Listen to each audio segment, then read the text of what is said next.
तो गाइज़ इस वीडियो में हम देखेंगे leave on adoption of child.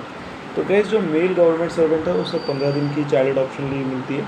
Female government servant को 180 डेज़ की चाइल्ड अडॉप्शन लीव मिलती है। ठीक है, अभी पीरियड कहाँ से स्टार्ट होगा? जैसे कि हमने देखा था मैटरनिटी लीव के केस में क्या होता था कि उसकी जो लीव स्टार्ट होती थी वो लीव स्टार्ट होती थी जब से उसकी प्रेगनेंसी स्टार्ट हुई है तब से लेके और डिलीवरी होने तक के पीरियड से पहले वो कभी भी मैटरनिटी लीव ले सकती है 180 डेज़ की।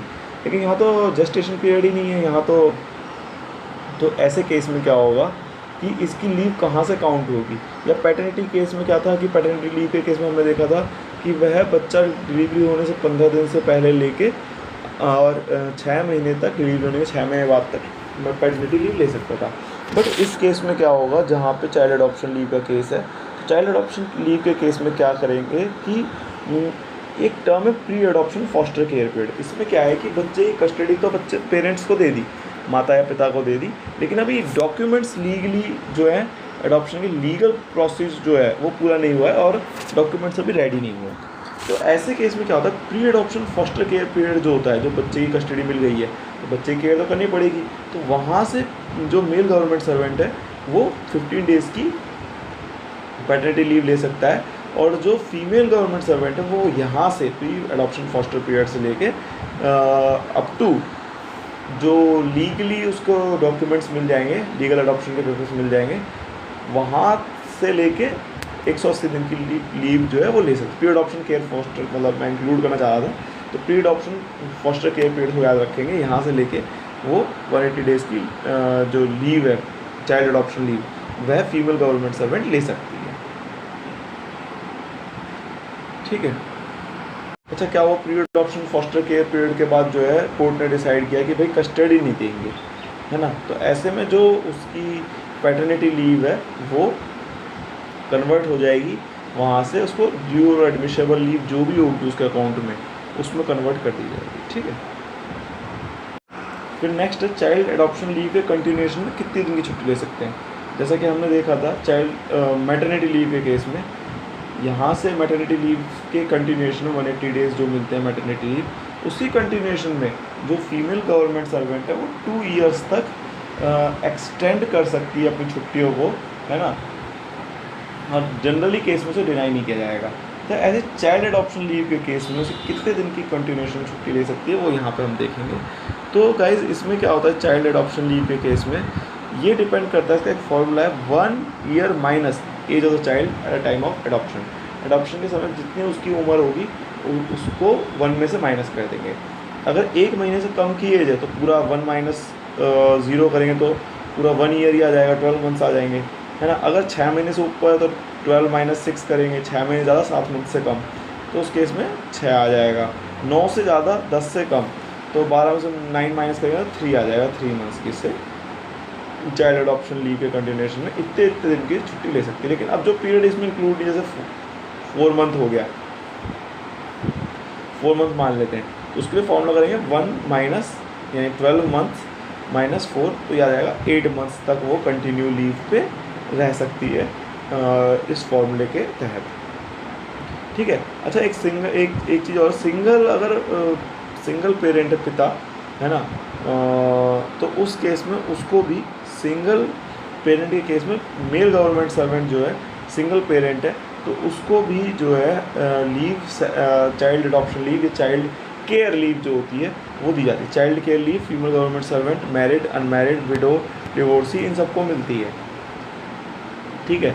और मेल गवर्नमेंट सर्वेंट के केस में भी सिंगल पेरेंट है तो अनमैरिड, विडोअर, डिवोर्सी इसको भी मिल सकती है। भाई अनमैरिड को भी तो चाइल्ड अडॉप्ट कर सकता है तो उस केस में भी चाइल्ड केयर लीव उसको मिलती है। चाइल्ड केयर लीव कितने दिन की मिलती है, तो वो 730 डेज़ की मिलती है। तो शुरुआत के 365 डेज़ तो 100% सैलरी मिलती है, उसके बाद जो सैलरी है वो 80% रह जाती है। हाँ, कोशिश ये होनी चाहिए कि प्रोबेशन पीरियड में कम से कम चाइल्ड केयर लीव दी जाए। ठीक है। एक कंडीशन और है कि इस चाइल्ड के लिए कब तक मिलती है, जब तक बच्चा 18 साल का ना हो जाए। ठीक है। डिसेबल्ड चाइल्ड है तो उस केस में जो है कोई लिमिट नहीं है, कोई एज रिस्ट्रिक्शन नहीं है ना। 2 एल्डेस्ट सर्विंग चाइल्ड के केयर में मिलती है, मिनिमम 2 होने चाहिए। ठीक है। ये 5 दिन से कम नहीं ली जा सकती, लेस देन 5 डेज़ अलाउड नहीं है। और साथ में जो स्पेल्स हैं तो वो 3 स्पेल्स में ली जा सकती है यदि फीमेल गवर्नमेंट सर्वेंट है तो, है ना। और मेल गवर्नमेंट सर्वेंट सिंगल है तो भी 3 स्पेल्स में ली जा सकती है। लेकिन अगर महिला फीमेल सिंगल गवर्नमेंट सर्वेंट है तो 6 स्पेल में वह ले सकती है, ठीक है। अब जैसे क्या है कि 31 दिसंबर 2024 को उसने स्टार्ट करी अपनी जो ये है चाइल्ड केयर लीव 20 दिन की, तो वो 2024 में ही काउंट माना जाएगा वो स्पेल जो है।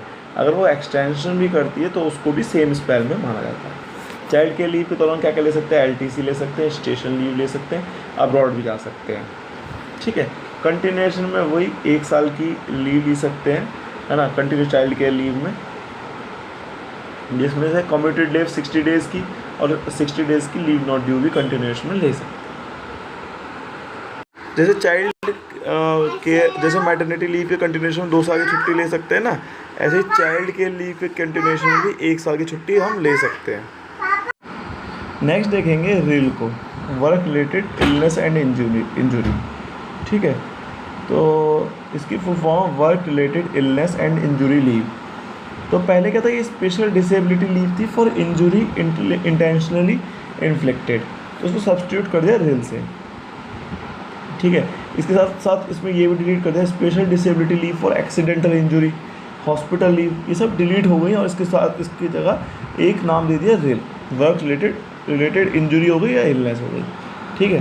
तो ये किन किन को मिलती है, तो जो परमानेंट है टेम्प्रेरी है दोनों को मिलती है, इंडस्ट्रियल वालों को भी मिलती है, वर्क चार्ज स्टाफ को भी मिलती है। इलनेस इंजरी हुई है एट्रीब्यूटेड टू ड्यूटी के कारण, ठीक है। इसे क्वांटम जो है वो नॉन डेबिटेबल है, डेबिट नहीं होता।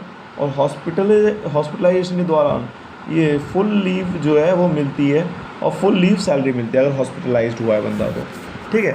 आफ्टर हॉस्पिटलाइजेशन जो है उस केस में क्या होता है वो देख लेते हैं। तो हॉस्पिटलाइजेशन होने के बाद जो गवर्नमेंट सर्वेंट है उसे 6 महीने का फुल पे एंड अलाउंस मिलता है, हॉस्पिटलाइज होकर बाद छुट्टी हो गई वहाँ से। फिर 6 महीने बाद जो नेक्स्ट 12 महीने के लिए उसे हाफ लीव सैलरी मिलेगी, ठीक है। और गवर्नमेंट सर्वेंट अपने अकाउंट से HPL दे देता है, 12 महीने के हाफ लीव सैलरी मिलने वाली थी, अगर वो अपने अकाउंट से भी 12 मंथ की HPL कटवा दे तो उसे फुल लीव सैलरी मिलेगी। उसके बाद उसे कोई पे नहीं मिलेगा, मतलब उसके बाद उसे ड्यूटी जाना पड़ेगा। मतलब 6 महीने तो यहाँ हो गए, 12 महीने यहाँ हो गए, मतलब 1.5 साल तक जो है उसे 6 महीने तो फुल पे मिलेगा, अलाउंस मिलेगा, कोई छुट्टी नहीं कटेगी। उसके बाद 12 महीने तक हाफ लीव सैलरी मिलेगी और अगर वो अपनी मतलब अपनी 12 मंथ की HPL कटवा देता है तो उसको फुल लीव सैलरी मिल जाएगी। उसके बाद कोई सैलरी नहीं मिलेगी। जो CAPF के ऑफिसर्स होते हैं उसे जो ऑफिसर्स के रैंक से नीचे हैं उन्हें फुल पे मिलता है किसी लिमिट के बिना, ठीक है। जो ऑफिसर्स और अबव है उनको क्या है कि यहाँ पे एक वो है कि 6 + 24 मंथ्स है, ठीक है। जैसे हमने देखा यहाँ 6 + 12 था, यहाँ पे 6 + 12 था इधर, यहाँ पे 6 + 24 मंथ है, वहाँ तक फुल पे मिलेगी। 6 महीने वही फुल पे, फिर 24 मंथ सब वही हाफ पे, और वो 24 महीने की अपनी HPL दे देगा अपने डेबिट, और तो उसको फुल पे वहाँ से मिल जाएगी। फिर यहाँ से देर आफ्टर नो पे, ठीक है। हाँ, ड्यूरिंग रिल जो है वो इसकी EL और HPL क्रेडिट नहीं की जाएगी। जब वो रिल पे रहेगा तो उसे EL और HPL दोनों में से कुछ क्रेडिट नहीं किया जाएगा, ठीक है।